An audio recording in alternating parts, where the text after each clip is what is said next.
We're going to go to African travel segment, and this week we're going to South Africa. This is really South Africa heavy, this show today. All right, guys, we're going to talk about the best places to visit in South Africa. None of us, disclaimer, none of us in this room is from South Africa. So if there are any South Africans listening and you agree with the list, please call. The studio line is 07542 002 891, 07542 002 891, or go on the Facebook page right now. We're live right now, and just kind of like give your comments and tell us what you think about our list. Okay, here we go. So with more landscapes and terrain than just about any other country on earth, South Africa takes the lead when it comes to diversity. As any country that boasts hippo sightings on the Limpopo River and penguin sightings on the Cape. An epic country at the tip of an epic continent, yes. Wildlife is likely your first draw, but don't forget about the entertainment, nightlife, dining, and coasts. There's several incredible national parks and equally incredible national dishes on a completely different scale. Be sure to plan for a long trip, or at least plan to return again and again and again, because you'll need a lifetime to experience and appreciate this magnificent country. All right, so let's begin our list of the best places to visit in South Africa. Number 1, Bloemfontein. Serena, get a picture of that, Bloemfontein. So the capital of Free State and one of South Africa's 3 national capitals, Bloemfontein is sometimes called the City of the Roses, thanks to the Rose Festival held there each year. But it's more than just beautiful to look at. The city has a plethora of cultural, historical, and natural attractions. For a start, try the Oluwas Art Museum, the National Museum, the Free State National Botanical Garden, Vodacom Parkland, and the Anglo-Boer War Museum. For round 2, try the Digital Planetarium, the music scene at Deer Mystic Boar, and then go fishing at Mazel Sport. The lists are endless, so plan to stay at least a couple of days. All right, number 2, one we all know, Cape Town. The mother city is a microcosm for the country's diversity. All major religions live peacefully here, coexist peacefully here, and provide wonderful religious and cultural influences despite South Africa's difficult history. This is where you'll find the iconic Table Mountain, the spectacular Flat Top Mountain. There are also nature trails, water sports, fine dining, unbelievable wine estates, and golden beaches. And be sure to head to the Kirstenbosch Botanical Gardens, as well as Greenpoint Mountain Park. If you like an adventure, try abseiling off Table Mountain or tandem paragliding off Lion's Head. And Cape Town was designated a World Design Capital in 2014 and is full of street art and amazing architecture. End your visit with a trip to one of the historic farms in Constantina for a relaxing wine tasting. Sounds amazing. All right, moving on. Number 3, Durban. That's one I'm really interested in. So Durban is one of South Africa's most popular holiday destinations because of its year-round near perfect weather. If you want to stay outside, check out the gondola rides, fishing, Ushaka Marine World, Gateway Theatre, and every water sport you can imagine. And when you want to break from the sun, head downtown and discover the wonderful Art Deco facades and explore the more urban parts of town. The city feels decidedly Asian and has a large Indian community. Stroll through markets and you'll be wondering if you're still in South Africa. Love that. All right, number 3, Johannesburg. So Joburg has it all. Fine dining, intoxicating nightlife, headline entertainment, arts, couture shopping, and the GO train. This rapidly changing city has a tough history with nearly 20 years of decline, but the economy has seen an influx of business and tourism lately. In Newtown and Braamfontein, the 2 cultural districts, you'll find restaurants, cafes, museums, and theaters.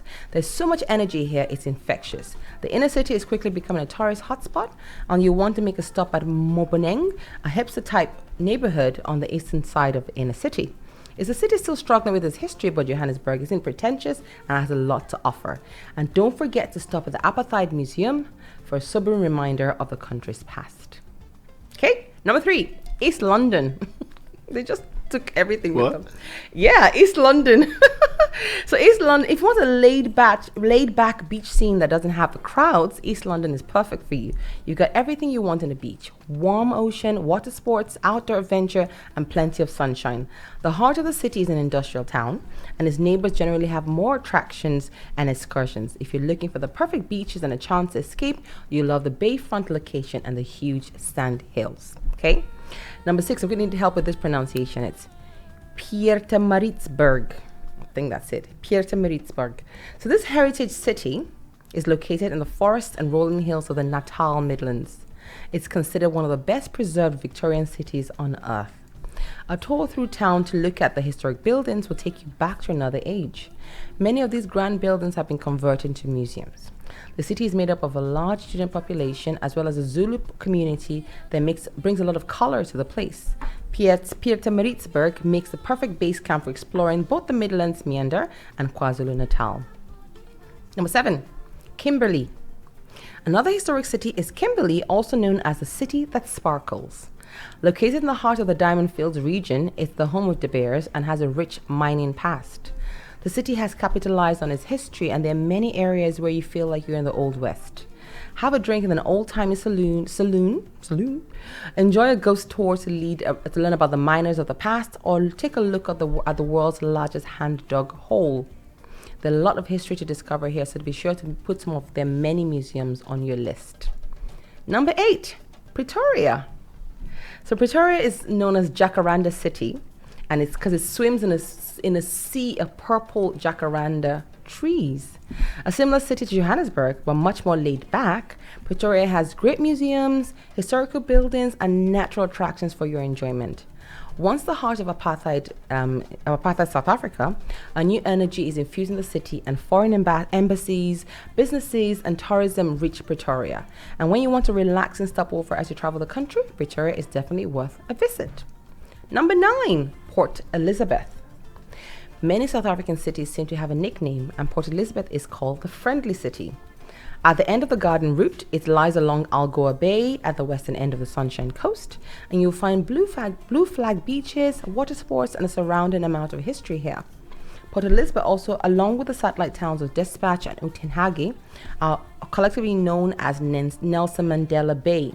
Head to the suburban centers for some upmarket shopping, bars, and restaurants. Number 10, this one we all know, Soweto. So, some say the real South Africa can be found in townships like Soweto. Famous for the part it played in the apartheid struggle, you can discover many historically significant sites here. There are official township tours, and these are a great way to explore. The tours include places like Walter Sisulu Square, where South Africa's Freedom Charter was signed in 1955, or the Hector Peterson Memorial, where the 1976 uprising began. And there's also Vilakazi Street, once home to Nelson Mandela and Archbishop Emeritus Desmond Tutu. And for some fun, take a look at Chris Hani Bhagarath Hospital. It's listed in the Guinness Book of World Records as the largest hospital in the world. Wow. Number 11, I need some help with this one. Knysna. Part of the famous garden route, Knysna is famous for the Oyster Festival and incredible views that stretch from the Leisure Isle all the way to Knysna Heads. The heads are a difficult passage in the water. Many vessels have been shipwrecked here. Check out the Featherbed Nature Reserve as well as the incredible Knysna Elephant and Monkeyland Primate Sanctuary. Dolphin sightings are pretty regular in Knysna, and there are several dolphin spotting boat trips that include a stop at Plettenberg or Robberg Peninsula to see the noisy seal colonies. For those looking for a little bit of relaxing combined with a little bit of adventure, this is your place. And number 12, just 2 more to go, we have Stellenbosch. During the Anglo-Boer War, British soldiers who showed courage and valor on the battlefield were sent to Stellenbosch as a reward. It's a beautiful town with restaurants, street cafes, and vineyards, historical buildings, and a famous university. These days, the town is centered on the university, one of the leading educational institutions in the country. There are also some of the most fantastic wine estates here. And check out Spear to enjoy Segway tours, picnics, eagle encounters, and an amphitheater for entertainment. Other top picks include Thelema, Toka, and Blavliken. I think I just butchered that. 2 of the top 10 best restaurants in South Africa are in Stellenbosch, as well as Amazink, a restaurant that has a night dinner show recounting the history of the Kayamandi township with music and dance. And finally, you have Kruger National Park. Kruger National Park. The density of diversity and the volume of animals within Kruger National Park makes it one of the world's greatest parks. You'll find all the iconic safari species here. Leopards, lions, cheetahs, rhino, buffalo, giraffe, elephants and zebra, plus 140 other mammals and 500 varieties of birds, covering almost 20,000 square miles. This is a powerful and beautiful place. Granite hills cover the south, the Lembombo mountains border the savanna in the east, while tropical forests can be found in the north. And that's it. That's South Africa. The 14 best places to visit in South Africa. What do you guys think? I want to move to South Africa. Yes!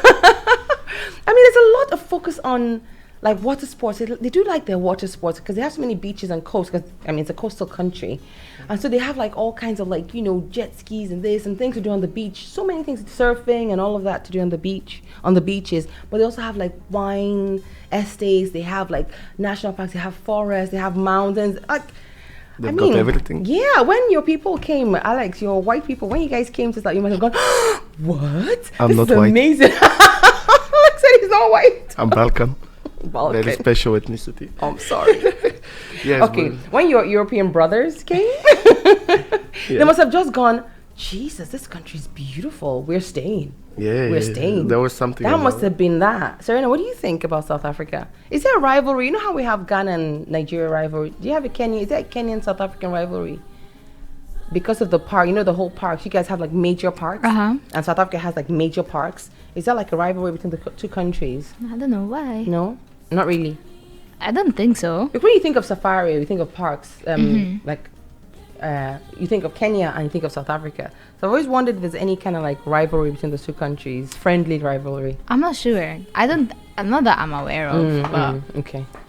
So I think it's just one of those countries. I've always thought of South Africa as a country that has European standards, quote unquote, infrastructure and all of that, and yet has that African flair. Like a lot of like energy, African energy and culture. So that makes it a very unique country in a way. I've always thought of it like that. It's very interesting because when I was young and I was just learning about the world and I see South Africa on the map and I see it, I'm like, okay, that's Africa. That's going to be like very like deprived, underdeveloped. And I see some photos. I look, wow, that's a lot better than Bulgaria, actually. What's going on? That's crazy how a lot of people just think, Africa, is deprived. I think a lot of young people, they're taught from when they're really small. Think of Africa, it's going to be deprived. And they're like, no, And they have this English culture because it's not only the buildings, probably the culture the English culture got into them as well. But also, they also have the overarching African culture because the Zulus are very into their culture. The Zulus, the black South Africans, they're really into their language, their culture, their food, their dances. So it's amazing because you see high schools, for example, in South Africa. And they're white kids and black kids, like the private school, and they're all doing like the African dances and the chants. Even the white kids, and you're like, the cultures are so like infused. I love it. I think it's really interesting. It's a very interesting country. I can't wait to go someday. Sarah, you have anything to say about South Africa at all? She's like,